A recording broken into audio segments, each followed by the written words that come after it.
Chakula ya Suguna unapata iko na special aroma kwa kuku yenye inavutia haraka, kuku anakula haraka. Na kukula kwa kuku ndio growth ya kuku. Matimbeni ni mkulima wa kuku broilers. Tunatumia chicks za Suguna na feeds za Suguna. So from day 1 tunatumia starter ambayo tunatumia for 18 days. Day 21 tunatumia finisher pellets.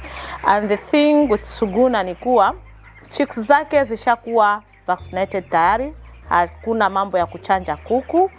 Another thing, chakula chenyewe ndani tayari iko na vitamins zake. So we are not using a lot of things.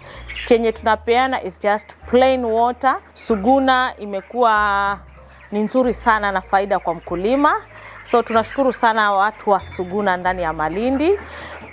Na encourage sana farmers wengine kutumia chicks za Suguna na feeds za Suguna.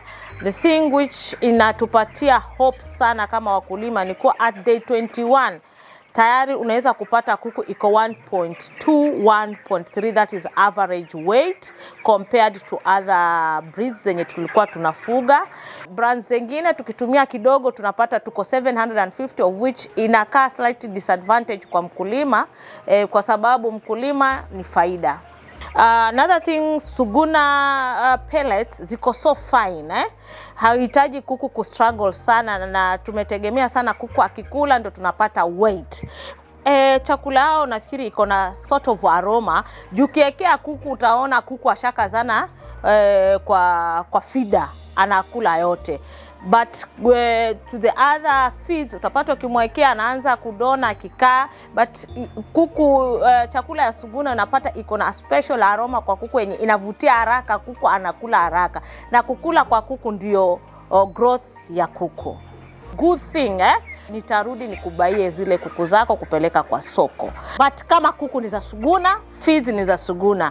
Why am I saying that? Ni kwa sababu hatutumii vitamins, yani tunakuza hizi kuku in a natural way.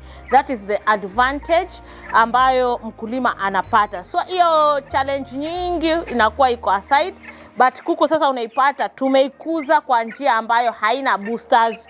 Ndio maana ninarudi ninachukua tena hizo kuku kupelekea kwa soko.